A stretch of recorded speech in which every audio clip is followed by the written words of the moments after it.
你记不记得我们两个以前主持节目的时候，我们耍过一个乌龙，就是你那时候怀孕不能够告诉任何人，对，然后你偷偷告诉我，结果我们两个的麦克风没有关掉，对，然后记者全部都坐在那个导播室，都听到了，都听到了，我那时候还气哭。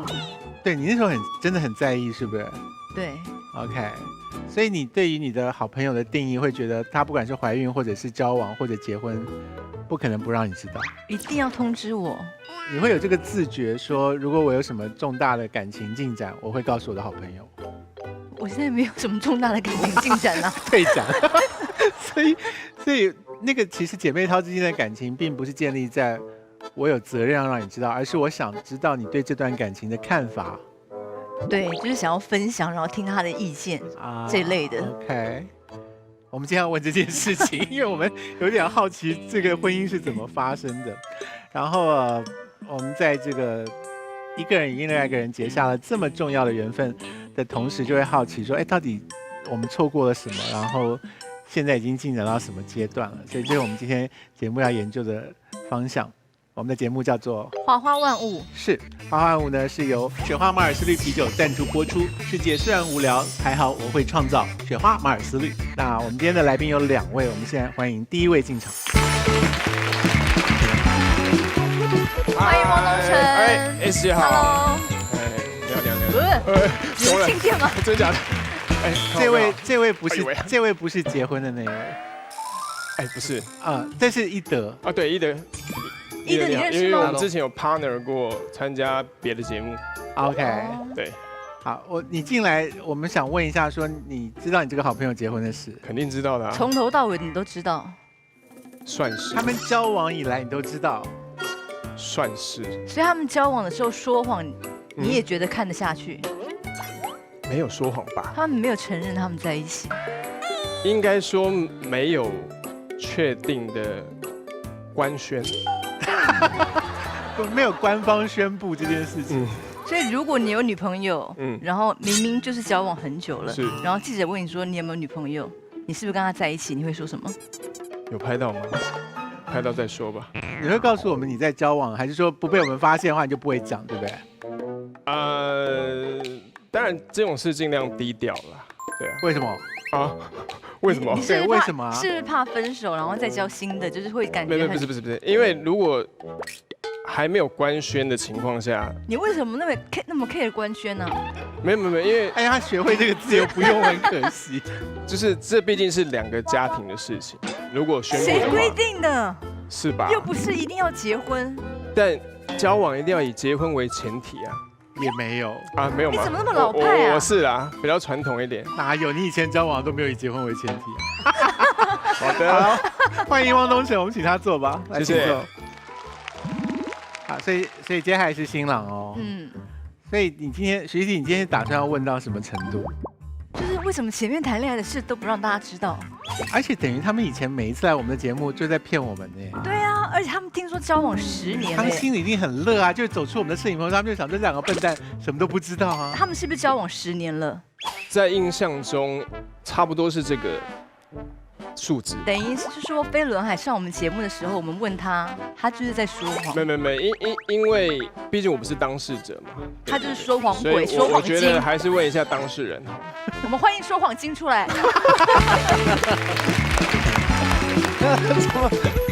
S 姐好，看我哥，恭喜！欢迎陈玉。我可以坐下？不可以，现在来。不可以是不是？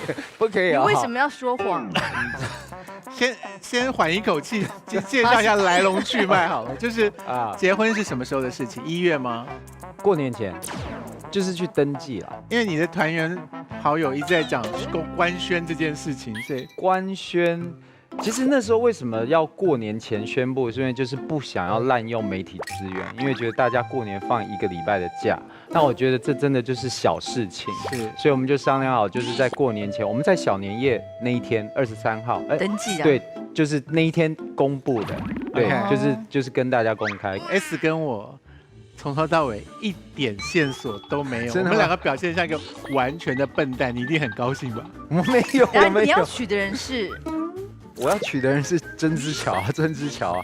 除了陈亦儒每一次走出摄影棚都在笑我们俩是笨蛋之外，曾之乔每次走出摄影棚也在笑我们两个是笨蛋脸，因为我完全感受不到你有跟曾之乔特别来宾曾之乔，没有没有啊，没有，下一次。可是问题是你们两个都是同业，就是对，因为那时候是因为拍戏认识的，所以你认识他的第一秒，有觉得说啊，好喜欢这个女生的样子。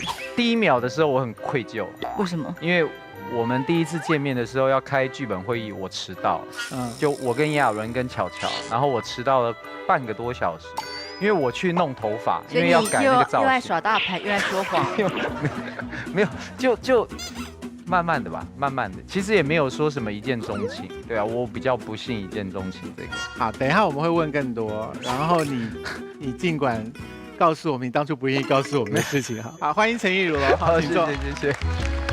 哇塞，你们俩现在还是飞轮海吗？不是啊，那干嘛穿打歌服啊？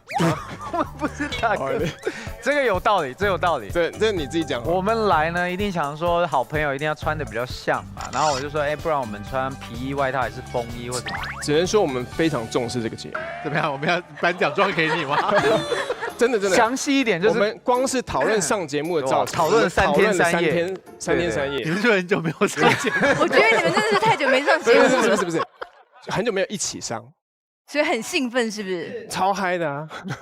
陈亦儒现在比较算是主持人，对不对？哦，没有，反正这2年主持的少，就还是演戏跟唱一些主题曲这样。那汪东城呢？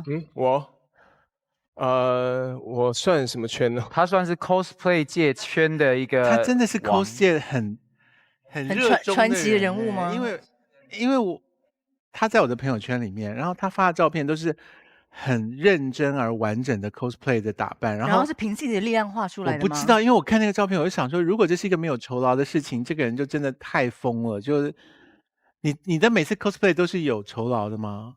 其实大多数是自己的兴趣跟爱好，所以你就是弄完之后在家自己拍一个照，然后传给朋友之类的，先发给他们说，这个妆还可以吗？这个盔甲还可以吗？你说那些只是兴趣爱好啊？对啊，不是节目的要求，不是。那你打扮好了以后要去哪？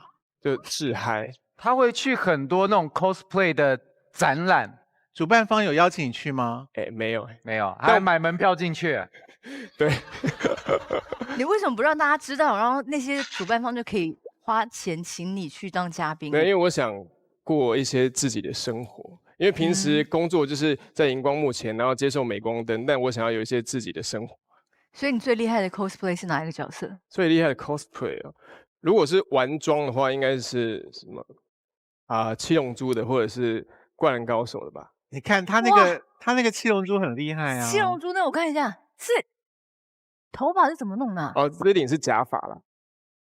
但如果是盔甲道具收藏类，应该是什么钢铁人或者是蝙蝠侠之类的。你不是还有一套是不能做的吗？对，就是有一些盔甲类就是无法伸直，因为它没有弹性，所以就这样进去，然后就一直维持这个动作。哇，是这种吗？对。会不会有人觉得你这个造型很棒，然后过来要跟你合照？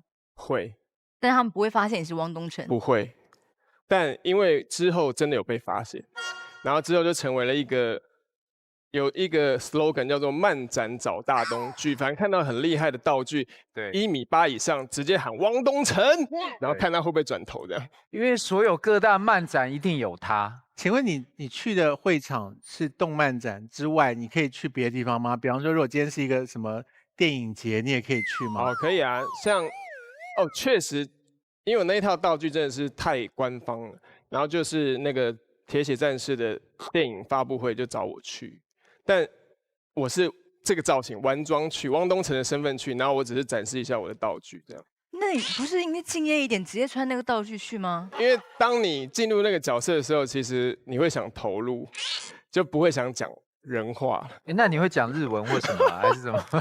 还是讲机器话？因为是外星人。你说 cosplay 时候，你的发言也要根据那个人物来发言。对，就会想进入那个角色。所以你扮演七龙珠的时候，你要讲什么？就可以跟你一起拍照吗？你会怎么样？ダメです。私はスーパーサイヤ人。可以拍照啦。OK。我的妈好幼稚的一段对话。Sorry。那如果是那种不能讲话的外星人呢？像刚刚那种啊，那很好，就是叫来叫去就好。可以拍照吗？好了，我们那这样是好的意思吗？啊，是好的意思吗？你自己知道很不好意思，对不对？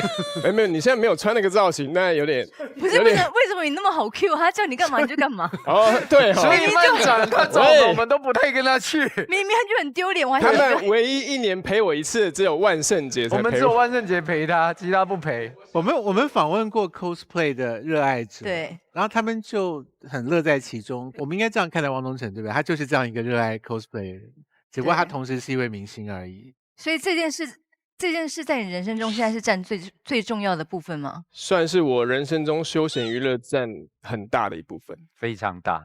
就是意思说他已经没有真实的社交生活，只有这件事吗？他可能每天摸模型的时间比出外社交时间长很多，这是真的。你说的模型是那种整套的装备吗？有小的也有大的，大的就1比1人的比例，小的可能就放在橱窗里，它大小什么都有。对，所以我们等下看你拍你家的时候会拍到他们。哦，我有介绍一下。你有为他们特别买大的空间吗？有，就为了让他们住。为了让他们有好的生活环境。OK， 好，我要看汪东城的影片。好的，欢迎来到我跟我妈的书房。来，书房顾名思义，一定会要有书的呢。谢谢康永哥送我2本非常实用的书籍，我一定会继续把它们看完的。谢谢康永哥。书房呢还有一些我妈收藏的痕迹，应该这样讲。但收藏的东西都关于我，还有我的歌迷朋友送我的一些抱枕，然后都是一些成长的痕迹这样。好，还有这个我跟我妈的合影，看我妈多可爱呀，啾咕啾咕啾咕，是不是很像呢？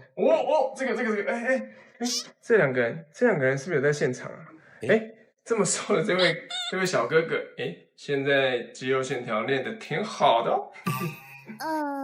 好的，下个地方98、99、100，好的，这就是我的小健身房。对，因为平常其实很喜欢宅在家里，所以家里就会布置的很方便。对，然后其实这台机器确实很方便，它可以满足到很多动作，你看到没有？就是这些动作都可以做，例如说这种就可以练腹部啊，你看。对，是不是？或者是这种简单的运动，都是可以的。哇，好的，这就是我的小健身室。各位小伙伴，不拍不知道，一拍吓一跳。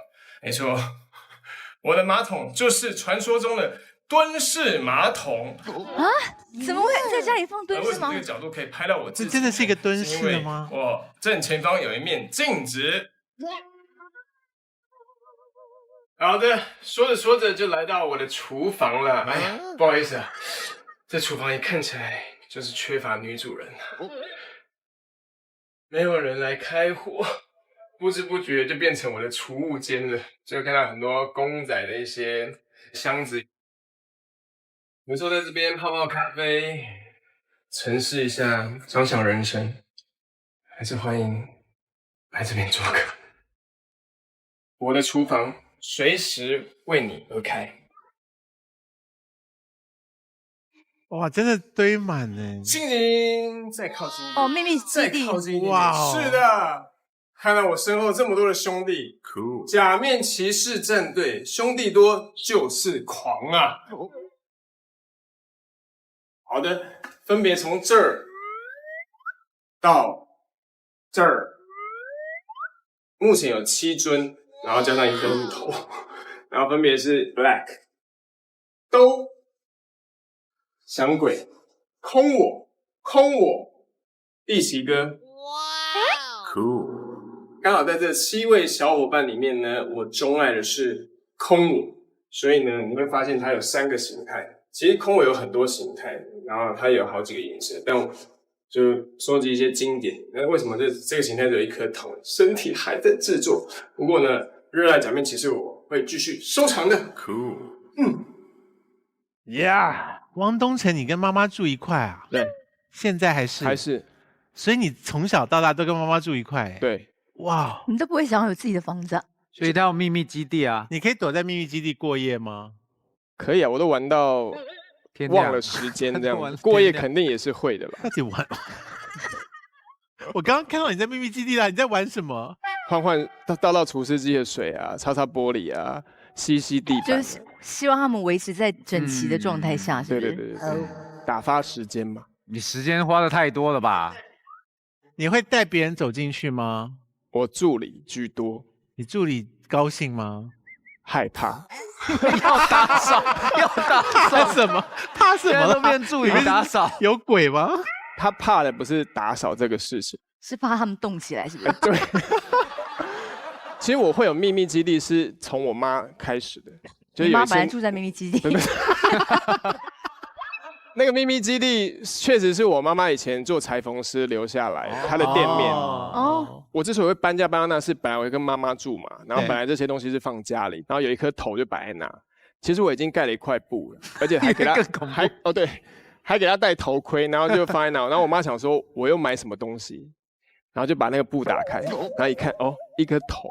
然后，但是他有头盔嘛，我妈就很有意思的把头盔拿开，然后就里面是什么？就是这个就是我妈就一大早大尖叫，然后就吓到她，然后从那之后我就把这些东西都迁移到她看不到的地方。对，我有个非常外行的问题，就是如果是别人替你穿了这套衣服站在那里，就对你来讲就一点意思都没有，对不对？对我来说它是很神圣的。你讲那个就讲那个，你不要用那种眼神看我，我又不会接你这句话。对，我真的好几次都想拿那个射过去，接得好，快点，抽起来！我只能救你到这里，快点，下一张就我的啦，快点啊！能收一张是一张。陈亦儒，汪东城有没有交往过很认同他这种行为的人？真的没有，真的没有。你是说他到现在没有交过女朋友？可能有暧昧的啦，但没有真的说，我有交女朋友介绍给你们认识。陈亦儒会不会到了6月又出他结婚的消息？应该不会，真的这应该不会。等一下，这应该不会。汪东城，你都38岁了，但我希望什么？我希望这一天赶快到来。你不交往人，这天怎么会到来？我也这样跟他说，但我觉得说不定哪一天他会交往很快，然后很快结婚，这是有可能。汪东城，如果一个女生就是很喜欢 cosplay， 这个你会给她加几分？加很多分吧。可是应该我们有认识汪东城是还没有进入这个世界的汪东城吧？对，你是什么时候开始迷的？有一阵子开始不停的在内地接戏的时候，那时候一待就待3个月4个月，其实有点孤单呐。就是你干嘛讲话一直要这么戏剧化？他那个有点孤单，你想怎样啊？他那个有点孤单啊，这样看你是不是觉得你有义务要去要去安慰他或什么？我们现在是正式的真正的人生，你不需要演戏。我没有演戏啊，对，有点孤单。然后没有，我的意思是，确实在玩手办、玩公仔、cosplay 里面，从中找到了乐趣、依靠，或者是对。可是你每次拍完戏就回去房间把门关上，这样别人无法认识你耶。好像也是。所以你拍完每一部戏都没有因为那部戏交到什么朋友？朋友倒是有，但是女朋友就没有。对，如果有个女生很懂得欣赏这个的话，你就会觉得很好，加分，很棒，搞不好就是她了。OK， 你在等那一天，我期待。所以我觉得6月他应该会跟一个模型结婚。展览会又要来了。展览又来了，对，又有机会遇到。陈亦儒，你跟我说实话，就是你跟他交往的时候，你有在迁就他吗？还是你本来就这样子？他就是这一块，就是让我们觉得很有趣，就是他很童真，然后也可能就是很比较幼稚这一块。而且他的 tempo 整个人也不对啊。所以你有时候你可以脱离你现实世界的压力，然后到他这个世界会觉得还蛮开心的。而且他从节目一开始到现在，他都维持一个很帅的坐姿。对。他都你都一定要这样，没，其实还有这一桌，对，还这个对，这一撮是因为一直吃到眼睛，所以你自己弄的啊，当然会吃到眼睛啊，因为要吃到眼睛播才帅啊，对吧？也是，就是陈亦儒感觉就是一个人类，可是你感觉好像是所以汪东城，你回家应该会瘫着吧？会啊会啊，我有一个懒人沙发，回家就是喜欢坐在那陷进去。你为什么连所有都要给我摆帅的姿势，然后坐进去、吸进去？有吗？他都起来了，受不了你！再丢一张，快点，是不是我？是不是我？看一下，哎，是我，可以，再给他一个帅的 pose， 再给他一个帅的 pose。陈亦儒去他家的时候，可以看到他放松的样子吗？蛮少的。他就是这样子的人吗？上次我们不是席地而坐，坐了3个小时。席地而坐，怎么样？席地而坐对你来说是很严重吗？你不会讲坐地上啊？干嘛讲席地而坐？我还促膝长谈嘞。没，古装拍太多。你有没有反省过？可能就是跟你同一出戏的其他演员，看到你一直在弄头发或做成这样子，他们就觉得没有办法跟你沟通啊。对，顺便打一下广告啊，因为暑假有一部戏，就是跟新戏跟那个郭雪芙一起拍。是，你的节奏真的很快耶！你有没有礼貌啊？你对不起，抱歉，你要不要好歹等我们说好什么戏，然后你再讲？连女主角都自己说出来了。对，你跟谁？郭雪芙。然后什么戏？一部新戏叫做……突然忘记了。因为他什么叫突然忘记了？会改名是不是？他改名了，会改名。可能叫因为我喜欢你吧。因为我喜欢你。是时装的，所以你还能够演时装戏哦？现在可以啊。你这样有关节好像有机械一样，可以演时装戏吗？可以啊，当然，我是时装系起家的呢。OK， 的呢。我可不可以花钱请你到我家来啊？讲笑话吗？对，因为他整个人的举动都觉得很好笑。你要把它摆在家里哦。他就说：“姐，你家有没有红酒？啊，哪一国的都可以，因为我现在有点寂寞。”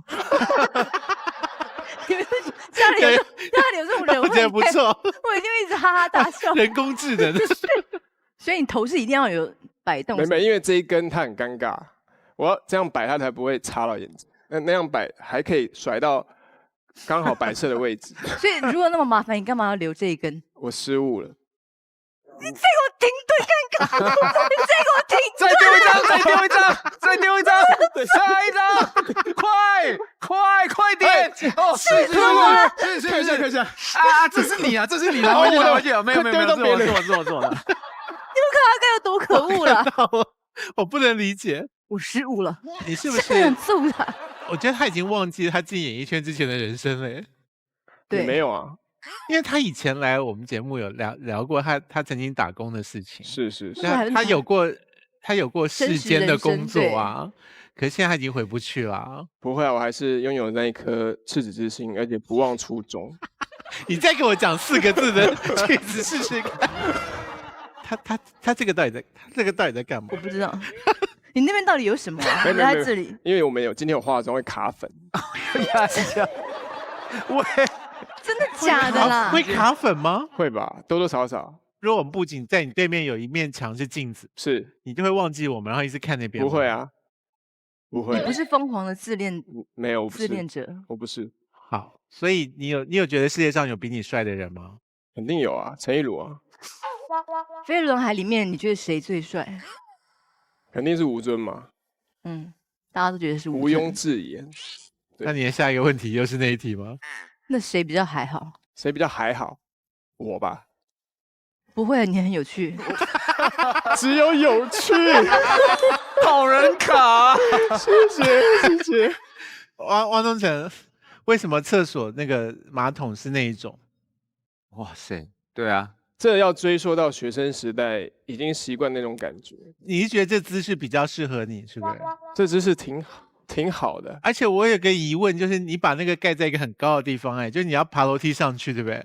没有，它有一个小台阶。它看起来像一个你在展示你上厕所的那个展示，很像狮子王，就是站在那个，你知道那个？对啊，然后他蹲在那边，他是对着镜子吗？不尴尬吗？对着镜子，看久了是挺尴尬。之后我选择不看。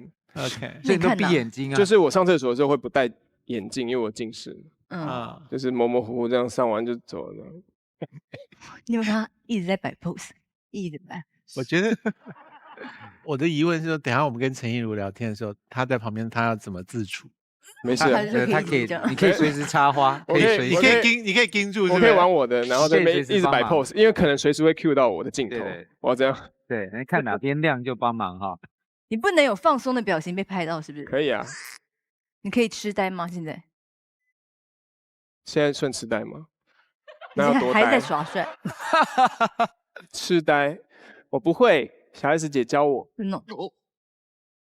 对，这 OK， 痴呆有意思吗？还不错啦，有努力了啦。好了，你放过他。好啦，陈意如换你了好，该你，啦。哦，终于该你怎么那了。么快？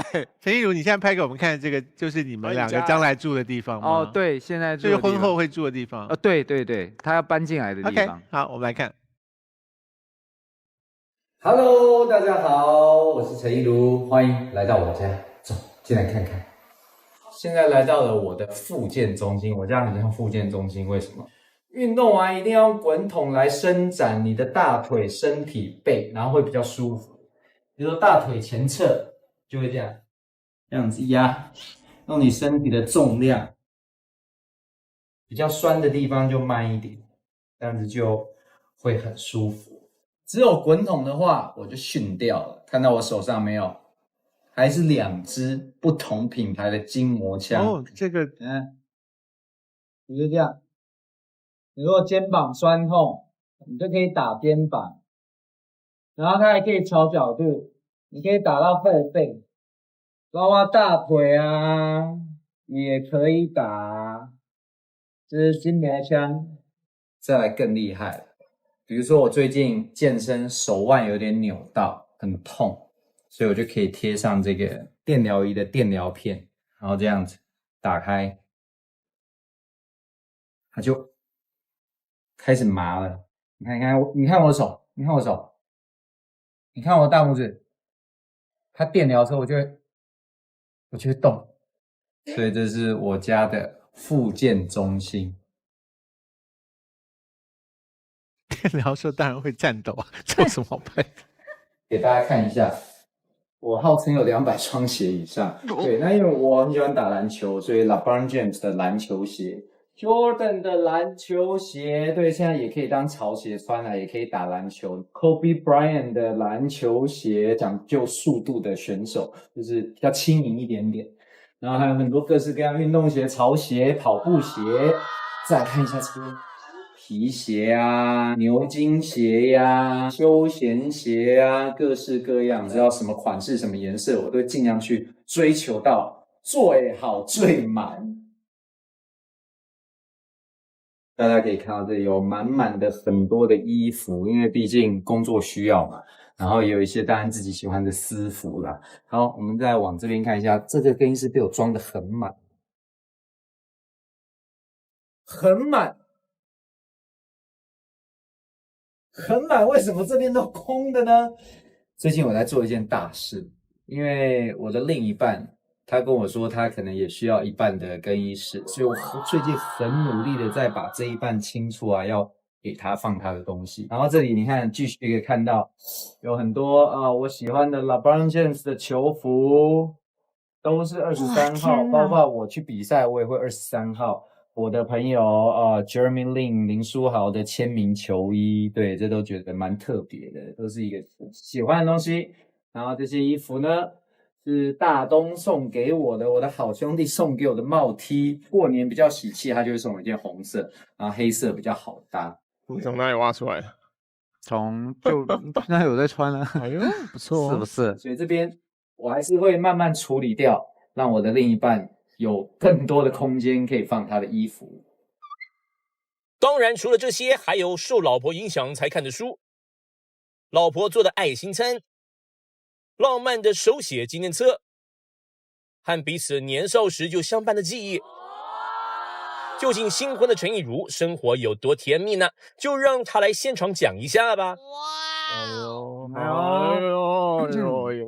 你太太是会做菜的人吗？我太太会，她会做菜，她很会做什么鸡汤、什么什么汤，对。所以以后你们就会有那种在厨房太太煮菜，然后你在旁边会帮忙的。我还蛮喜欢，我很喜欢跟她去逛超市。我每次跟她逛超市，我都觉得很幸福，因为我觉得哇，就做一些正常人在做的事情。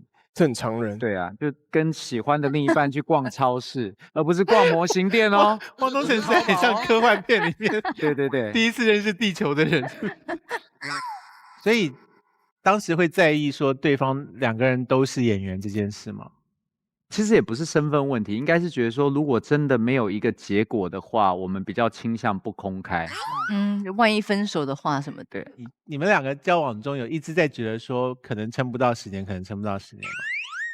其实也没想过说会交往10年才结婚。如果以我的话，我可能觉得我搞不好35就结了。本来是不打算跟他结是吗？不是不打算，是刚好有时候我比较忙，有时候他比较忙，计划就会有点拖延。你们2个人会口头讲说，我们该结了，然后又放下这件事。其实他大概2年前就有开始在想结婚这件事。谁先提出来的？结婚我先提，因为他比较小，他小我8岁。哦，对。汪兄怎么了？没有，这个时候插得很好，引起他们的兴趣。你怎么了？我只想展现一下存在感。你这个姿势差8岁很多吗？8岁很刚好啊。蛮不错的，蛮不错哈。对，不错在哪？那你8这个数字挺好的。现在要讲你这切的太硬了啦！现在讲多吉祥话几张快，369就算了，你还8，快看一下这张是不是369？快看一下。哎呀，我跳过2张了，很好。陈意如、曾之乔因为拍摄《爱是百惠》，这已经下一段啊。下一段。S 姐，你应该要问到下题了，差不多过了2页。太好，多要几张，多要几张。差8岁的意思是他们刚认识的时候，曾之乔才是一个小朋友吗？应该是20左右，我他28，你28。对，所以那时候会不会觉得是一个年纪上很？我觉得蛮小女孩的，那时候很小，因为其实差8岁，我们现在觉得不会多，可是一个18岁跟26岁就真的差很多。是啊，你是他的初恋吗？应该没有吧。小时候他还是有情窦初开的时候啊。那他有跟你讲过说他在你之前有交过几个男朋友吗？我没有那你有告诉他你在他就说很多 puppy love， 就是那种 puppy love 小时候的，那也不算到底是不是真的交往。你也不会去追问一些 detail。我不会去追问。我知道这个故事令我惊讶的部分了。怎么样？就是他在当偶像的这么多年来，他都只维持这一个固定的女友。没有啊，我那时候飞轮海也有别的女朋友啊。我承认，巧巧之前有一个文莱的女朋友，吴尊介绍给我。对。结果呢？分手了。在一起多久？2年。然后有了曾之乔之后，就一直是曾之乔吗？中间没有分分合合？有啦，真的有，没有说一路到底。分分合合我没有分手过。分手是因为陈意如好好在讲话，汪东城让我很不安呢，就是干得太好了，兄弟，干得太好了。因为我的眼睛一直看到有一个奇怪的人在旁边点头，他很像一个人偶啊。太好了。他就说很多 puppy love， 就是那种 puppy love 小时候的，那也不算到底是不是真的交往。没有，我表现，你那根须须很碍眼，我表现出认同的感觉。你让我觉得我是在投币，然后你才在动的感觉，就我会挂念说，我是不是又该投币了？你投币就没关系，投他就好。汪东城，我要的参与是人性化的参与，就是比方说他说分分合合的时候，你不能够讲一句说对啊，他们分手的怎么样？对啊，熟，你应该知道，不是熟，不是熟。全丢了，可以结束了。就是他分手的时候，你难道不应该有介入说，我当时有。对啊，你就应该说我当时陪着你怎么样。对他那个时候就是很难过，然后突然半夜打给我。对。那因为我也半夜不睡觉嘛。你有这种好故事，竟然不讲。我不知道该不该讲。你刚刚讲的一些什么故事啦？好，来快点。对，半夜不睡觉。那一天就半夜，他就差不多凌晨12点多1点啦，1点。然后他说他很难过，对，然后想要找一个听述的人聊聊。然后那时候3更半夜，他说我现在可以去找你吗？哇，我想说，哇塞，什么事啊？这么大条，半夜要从……你真的有在家里这样？是不是？你真的在家里也这样吗？他在秘密基地。汪东城，我心想，许基地叫我半夜去他家，我就说 OK， 然后就挂电话就去了。没，因为我们谁会这样？不是，会发生什么事吗？没，我说有什么不能在电话里面讲？对。然后突然，哇塞，还要变气音哦。然后还跟那些模型说：“你们说，他们找我干嘛？有什么事啊？”可不可以讲故事？可不可以讲故事7个人，兄弟们 ，Q 本等一下要过来哦。王东城，大家好好表现。王东城，我要听内容，可不可以给内容？好，就半夜他就冲过来找我，然后我说 OK， 然后我也很紧张，到底发生不要再描述你的我不在乎你的心情啦，讲内容。快点进入重点。不是我的心情，不关你的事。哦，不好意思，那你自己讲吧。你已经弄到高潮了，你又不讲，你不是很高潮？不是，不是，鞋脱因为我记性比较不好，我怕讲不对，要当事人自己讲。你那时候讲说你那时候来找我，对，因为我就觉得很难过，就觉得说都在一起这么久啊，感觉过不了这一关。然后那一次就觉得真的分手，要分手，关难过，关过。对，他那时候大概就是这样跟我讲，他大概就这样跟我讲。他跟你讲这个没有了。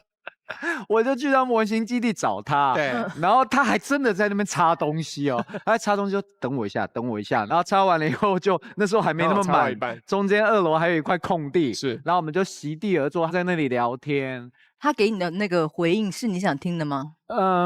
其实我觉得他是一个很好聆听者啊。那时候他可能也知道之前就已经不太稳定，所以他也没有说复合或干嘛，也不会劝我什么，但他就觉得说反正就你觉得你想怎么做。哦，对了，还有说兄弟劝和不劝离。你那个分是因为怎么了？是女方提出的吗？还是应该是那时候他觉得我都不听他讲话，什么之类？我真的很难形容。你干嘛不听他讲话？就是觉得好像2个都很只顾自己吧，应该是说2个都很爱自己这样子。然后后来就分开了。然后分了呢？分了就真的形同陌路啊，就完全没联络。不联络吗？像陌生人的一年有咯，有1年。你分1年哦？有。那这样还能够回来哦？对。怎么回来的？我也觉得蛮神奇。我回去追他了。你想到了什么事情？对，就我觉得她还是很好的一个女生。是不是你在那1年当中有试着交往别的女生，后来比较之下有认识别的女生啦？对，但后来可能自己更了解自己想要什么。你再回去追他，他还接受？刚开始他只把我当朋友，他觉得我们就可以当老朋友，没有再想到会复合。所以你回去追他，是真的有用追求的招式？真的又追了一次，是用哪些？不是说我们和好就和好了，没有。是用哪一招才嘘寒问暖？应该是把王东城送去放他客厅吧？什么？对，就是还是真的要让他感觉到我有用心，然后愿意改变我的心去帮他多设想啊，或聆听他。有明白的这样说吗？说我以后不会再只顾我自己，我以后会多关心你。是没有啦，我觉得因为他也不是那种会听你讲这样我就信你的人，他还是要长时间的观察，所以后来又追了半年才又在一起，就慢慢的好这样。你有在注意他有没有跟别人交往吗？对，但那时候我好像没有觉得他有跟别人交往，还好。你有县民埋伏在他旁边吗？其实不太会啦，说真的，因为他是那种如果他有男朋友的人，他也不会再给我机会。对，他是一个很简单很这样的。所以再追回来以后，你有真的改进吗？有啊，有改进。感情变得更好，是不是？更了解彼此的优缺点，更包容对方。所以他有点头认可说你这次真的有改了。有啊，当然有才会决定嫁给我啊。对啊，有对。不是因为她怀孕吗？没有，是因这么快就到这？是因为这个吗？我在想说，突然之间要结婚，可能是现在已经怀孕了吗？我是这么想了。奉子成婚吗？没有，还没3个月，不能乱讲。没有啦，到底有没有啦？没有，真的没有啦，就觉得该结就要结，已经认定。交往10年，然后接下来可能会再相处个40-50年，都是同样的女生。对，我人生说真的也过到一半，因为我跟他还有品超，我们现在谈论，我们平均年龄都大概40岁，我就说我们人生已经差不多真的到一半。王东城可以谈论人生哦，可以，所以要催他，对啊，有啊，我在努力，因为我一直跟他说，难道你要玩模型玩到50岁嘛？那你玩到50岁干嘛？对啊，找个人一起玩。所以妈妈都没有阻止你吗？我妈会说：“哎，赶快结婚嘛，赶快找个对象跟你一起玩啊，生个孩子跟你一起 cosplay 啊，就是会这样讲。”她还蛮顺着你的兴趣走，所以你真的没有交往过的女生进去那个秘密基地过？老实说，没有。但是有交过女朋友？啊，当然。哎呦，什么时候？这个就重点来了，哦，都会铺陈到现在。哎，什么时候认识？什么时候交往？2008年到现在，对不对？12年的时间，10年有之交过中呢几个？你们有对啊，他以没有曾前来我们经之前就有考虑过要他以前我们节目没有结婚聊过他的交往史，对不对？之前有啦，很早以前的时候有，所以你已经单身多久了？挺久有没有3年？之类的。你的回答很保守。你可不可以好好聊天？可以，有没有3年？差不多，嗯，那很寂寞吗？非常。你再给我眼睛凹一下看看。3年前分手是怎么了？他不喜欢你的公仔是不是？没有啊，就是那时候有问对方说，哎，想要确定关系嘛，然后对方就回答说，哦，我们只是 dating 这样。他没有在半夜把你那揪头发剪掉吗？那个时候好像不是这个发型。你这个发型是什么时候开始的？最近没有去理发。所以你要维持你看陈意如也变那么长啊，有长一点点，他就没有弄那一揪啊。对啊，但他还没有那么长。你是不是觉得有那一撮很帅？就是绑起来的话，有这一撮还不错。你有跟活人交往，然后觉得还是回来跟模型玩比较开心吗？也不是啦，就是活人交往。因为刚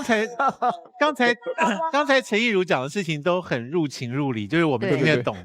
就你有这种故事吗？你有没有真正的人生啊？有啊好，把你上一段感情说出来。几岁？对象交往多久？为什么分手？为什么在一起？怎么认识的？我们讲模型好了。所以陈意如你知道吗？你看过他的女朋友吧？照片看过，本人真的没看过，哦因为不是圈内人。对，他不是那种对会把哥们跟女朋友一起约出来大家认识的，没机会，太难了，对啊，因为为什么？异地恋。这是一个人工。哦，对，他是住在哪里？亚洲。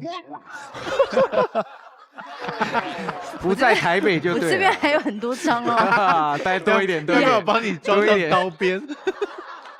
所以 all 陈 in 了陈意如，你把他追回来之后，哦，然后你的求婚还需要有仪式感吗？还是说就口头讲一下，大家就是点头？我们就是会有共识要结婚这一块，嗯我也知道说他会答应，但是我还是比较喜欢浪漫，所以我就设计了一个桥段，他不知情的桥段，嗯，然后就妆发完，然后我就约了国高中的好兄弟，然后巧巧的一些国高中的好闺蜜，全部都聚在我家，都穿白色的衣服，帮我准备点蜡烛啊、气球啊，还有一些有小朋友都很可爱，然后就一路这样子到玄关到客厅，然后我就接他嘛，然后全部人都在里面，就赶快。我现在要上楼了，我要上楼喽！等一下开门，你们就准备好哦。然后巧巧就一打开，傻眼，怎么这么多人？然后重点是他那一天还没有很多的妆法，他就是比较，他说你自己弄得这么帅，然后我这个样子，你干嘛妆发啊？我想说帅一点嘛，要白马那你王太太呢子一点。我太太怎么样都你干嘛漂亮、不给他一个啊，理由，让他可以妆发好、她怎么？样都漂亮啊。所以你跪下来讲的那一段话是什么？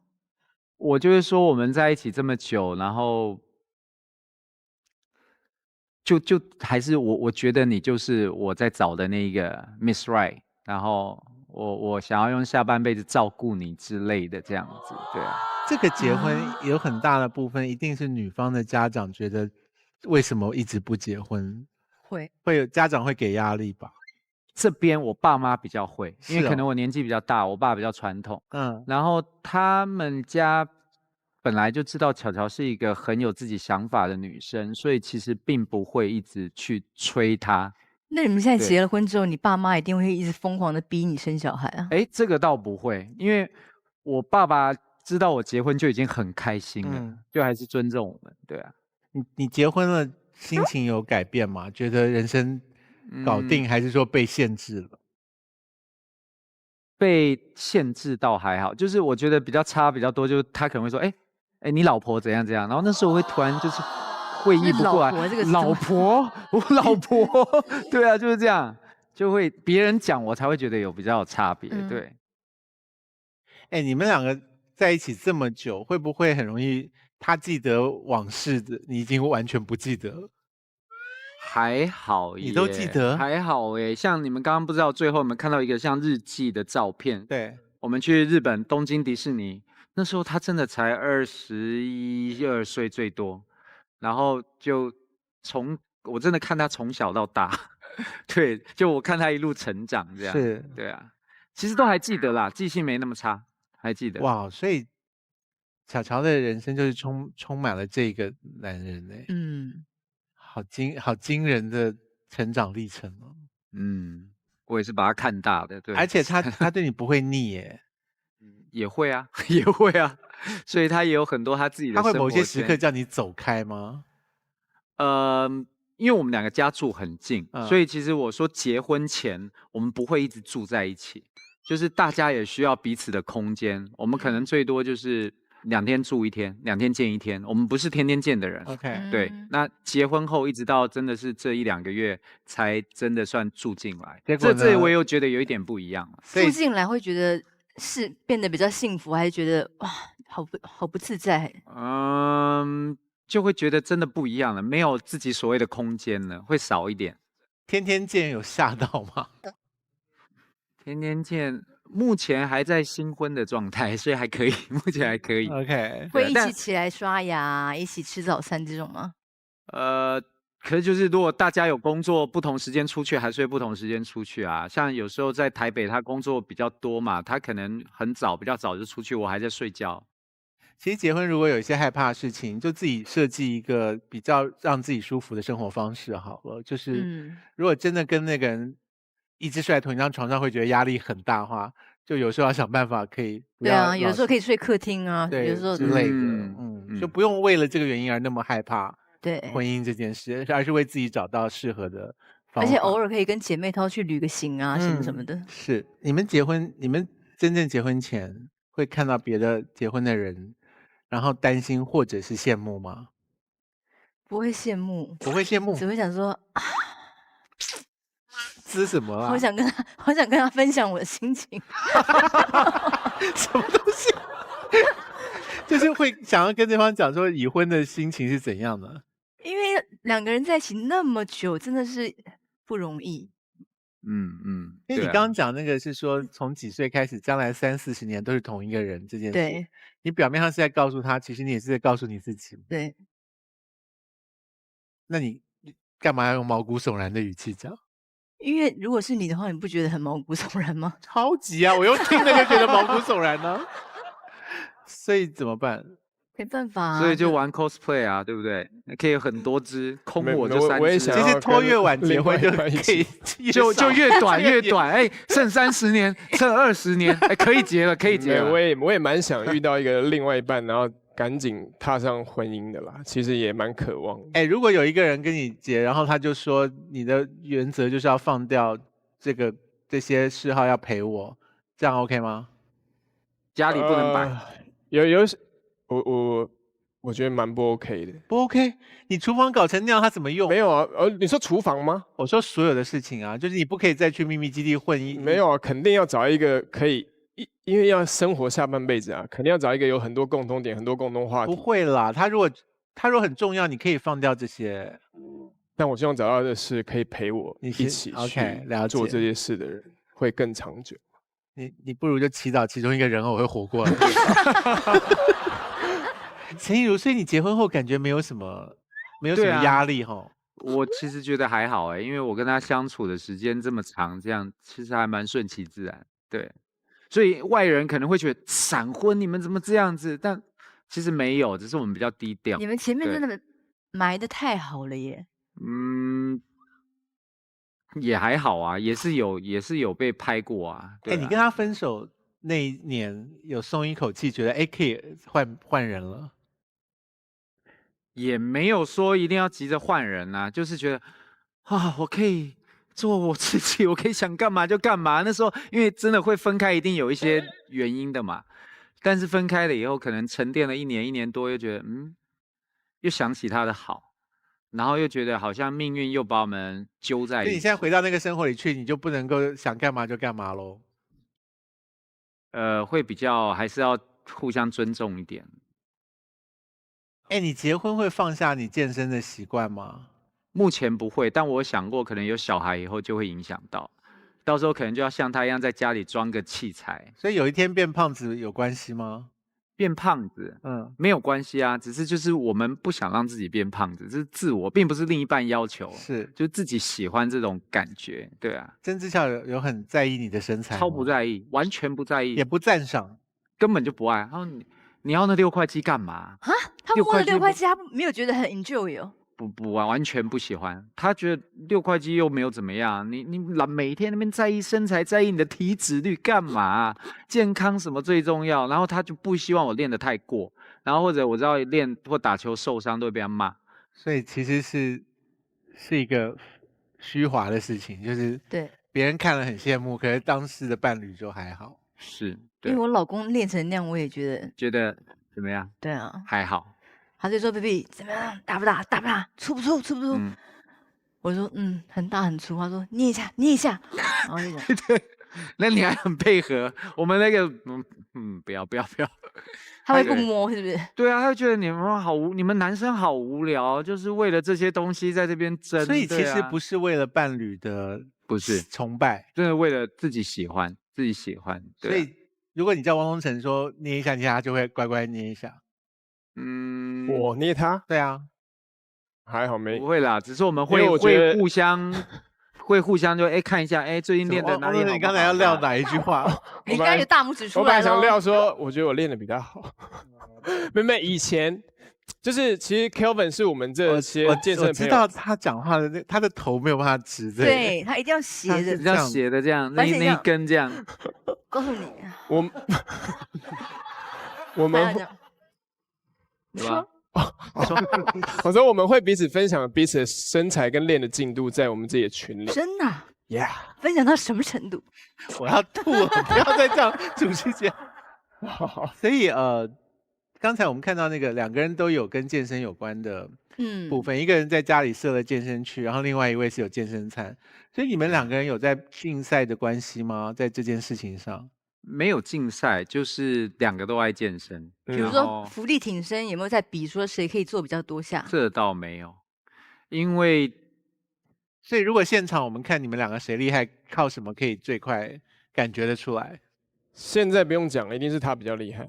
为什么？也没有啦，看哪个部位啊？哪个部位？就是手有腕力啊，胸推啊。现在这个他比较厉害，不太一样，因为他现在有我们这群里面健身狂人之称呢，就他狂到一个，我们出国旅行他都要去找健身房运动。如果当下的酒店没有健身房，他还要去外面花钱买会员，去那个健身房加入几天，等于说你一天不练你都不行。他一天不练他都不舒服。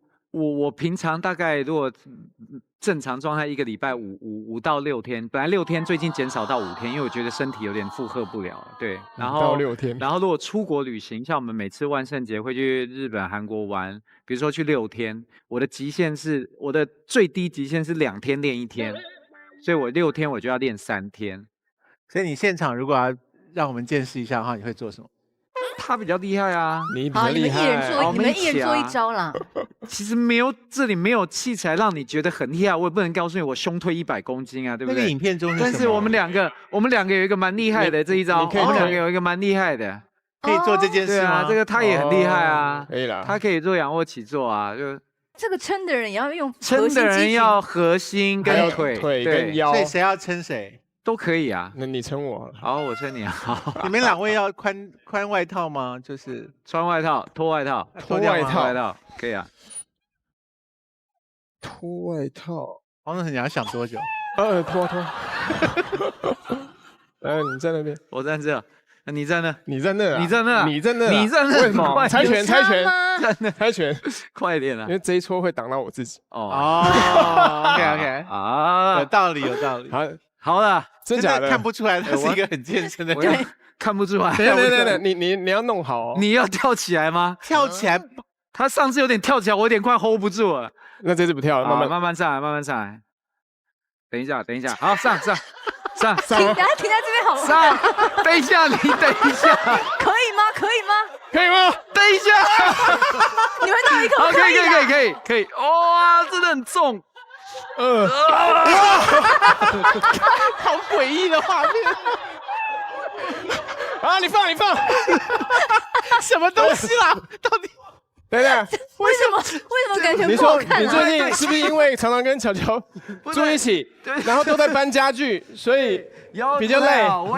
所以你们可以倒过来吗？你能够撑他吗？撑我可能比较没办法，因为平常比较没有在练腿，但我平常都会练腰。因为刚刚好像是你 OK， 他不行哎。哦，你刚刚不太一样。好，再一次，再一次，跳，你的脚好像勾着我的这边，我好像不太对。哦，影片再看一次好不好？太久没你脚勾错了。哦，有没有？你脚是在我后面，你刚勾我，你脚要夹住他的腰。你来，我跳，好，跳。OK， 可以，这样可以。哎哇，感觉两个人都很累，很厉害。我的大腿，好，可以。大腿很酸了吗？现在已经。OK， 6、10了，好不好？ 10了。哎，你知道做几下？到他们很停啊，没有啦，会很停啊。我觉得到了可以了。好了，这样就对了嘛，很感人。哦，大腿有酸，哎，我也很酸的，有酸。明明是汪东城比较累，可是感觉撑的人没有，撑的人也超累的，因为他要稳住核心肌群，然后他的腿要很用。他下去的时候，他要一直 hold 住，他整个是下去。对，也累啊，很厉害，真的累。所以他们两个人真的保持很好的状态。是打算要当偶像一直当下去吧？没有啊，没有啊，现在都小鲜肉，我们怎么当？所以无所谓吗？我们想当实力派偶像啊，我想当猛男。你们一起的时候会聊这种事情，说现在年纪到什么阶段会怎么样吗？当然啊，会觉得不同阶段要有不同的形象跟做不同的事啊，因为小鲜肉一直出来，我们怎么可能像小鲜肉一样？对啊，所以就是还是会慢慢的转变戏路跟形象的感觉。你现在有接到什么比较突破的戏吗？有哎。什么？哪一种角色？我是那种比较有一部电影，像美国队长。就是里面我们就是一帮人嘛，然后每个人都有一个特殊的技能，然后我就是一个队长，然后有点真的也是打外星人的感觉，然后是一个院线电影。真的？对，然后应该之后会上，对，今年或明年会上，很棒啊。对，所以演到这种帅的角色应该很高兴吧？对，就是很英雄啊，真的蛮英雄。不高兴啊，因为应该是汪东城的角色吧？没有，我也蛮高兴的。你高兴？他也蛮替我高兴，蛮替他开心的。对，好，其实今天很重要的事情就是要恭喜陈亦儒，而且我觉得很勇敢，选择了一个这么长久交往的人，我觉得是一个很棒的承诺的感觉吧。对啊，因为其实有时候我们两个想起来，觉得就是好像真的是缘分跟命运会把我们拉在一起。因为曾经有1年多的时间，我们真的像陌生人，完全不联络。对，家里也住附近，我在路上看到他也不打招呼的。因为那时候可能还没释怀。对，我觉得每次情人分手一定会这样，刚开始没办法释怀，等到能释怀以后，才会再当回朋友。然后后来又这样，缘分又把我们拉在一起，所以真的是命中注定的感觉。觉得还蛮幸运。我们希望有机会将来可以访问夫妻2个人。可以啊。等你们有东西可以告诉我们的时候。很多东西。没有。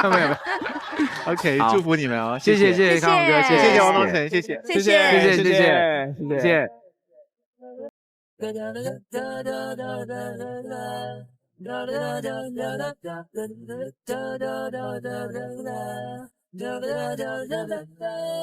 花花万物。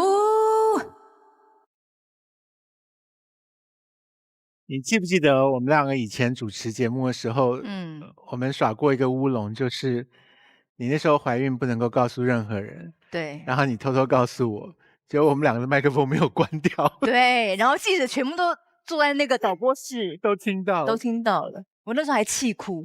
对，你那时候真的很在意，是不是？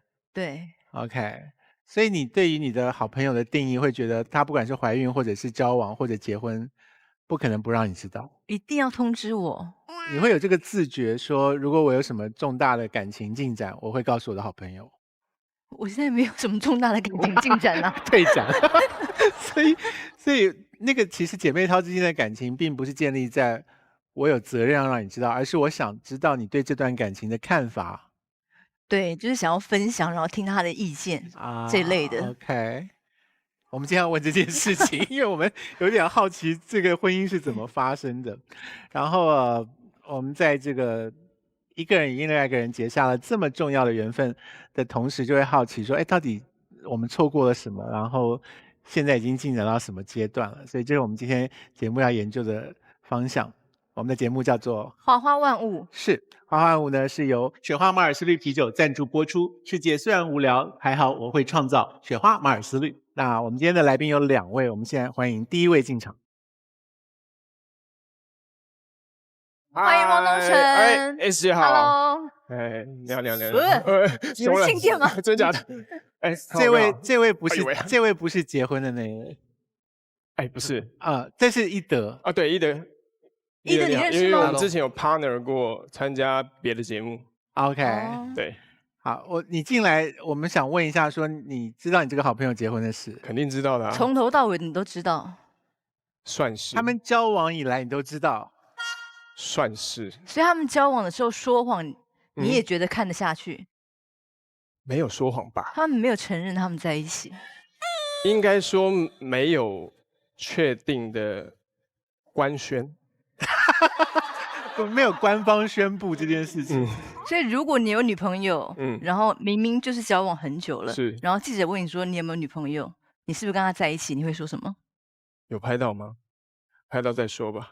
你会告诉我们你在交往，还是说不被我们发现的话你就不会讲，对不对？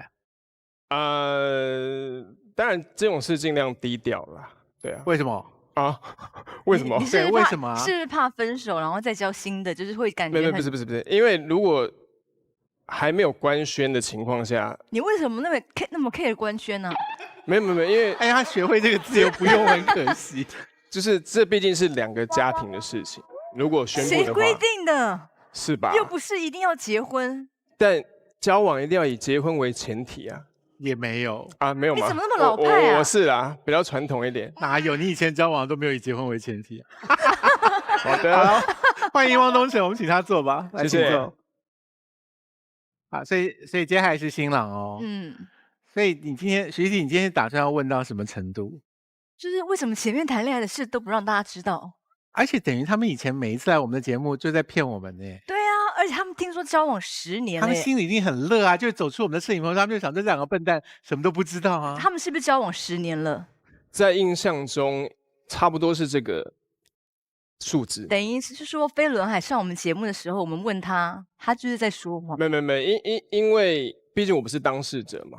他就是说谎鬼，说谎精。我觉得还是问一下当事人好了。我们欢迎说谎精出来。什么 ？S 姐好，看我哥，恭喜！欢迎陈玉。我可以坐下？不可以，现在不可以，是不是？不可以啊！你为什么要说谎？先缓一口气，介绍一下来龙去脉好了。就是结婚是什么时候的事情？1月吗？过年前，就是去登记了。因为你的团员好友一直在讲官宣这件事情，所以官宣。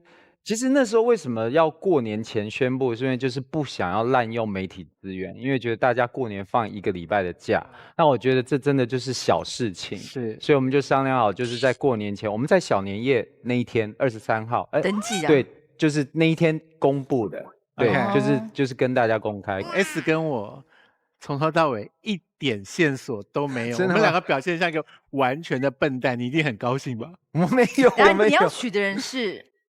我要娶的人是曾之乔啊，曾之乔啊。除了陈亦儒每一次走出摄影棚都在笑我们俩是笨蛋之外，曾之乔每次走出摄影棚也在笑我们俩是笨蛋的。因为我完全感受不到你有跟曾之乔特别来宾曾之乔。没有没有，下一次。可是问题是你们2个都是同业，就是对，因为那时候是因为拍戏认识的，所以你认识他的第1秒有觉得说啊。好喜欢这个女生的样子。第1秒的时候我很愧疚，为什么？因为我们第一次见面的时候要开剧本会议，我迟到了。就我跟亚伦跟巧巧，然后我迟到了半个多小时，因为我去弄头发，因为要改那个造型。又爱耍大牌，又爱说谎。没有，就慢慢的吧，慢慢的，其实也没有说什么一见钟情，对啊，我比较不信一见钟情这个。好，等一下我们会问更多，然后你尽管告诉我们你当初不愿意告诉我们的事情。好，欢迎陈亦儒了，好，请坐。谢谢。哇塞，你们俩现在还是飞轮海吗？不是啊，那干嘛穿打歌服啊？我不是大哥，这个有道理，这有道理。这你自己讲。我们来呢，一定想说好朋友一定要穿的比较像嘛，然后我就说，不然我们穿皮衣外套还是风衣或什么？只能说我们非常重视这个节目。怎么样？我们要颁奖状给你吗？真的，详细一点，就是我们光是讨论上节目的造型，讨论了3天3夜。3天3夜。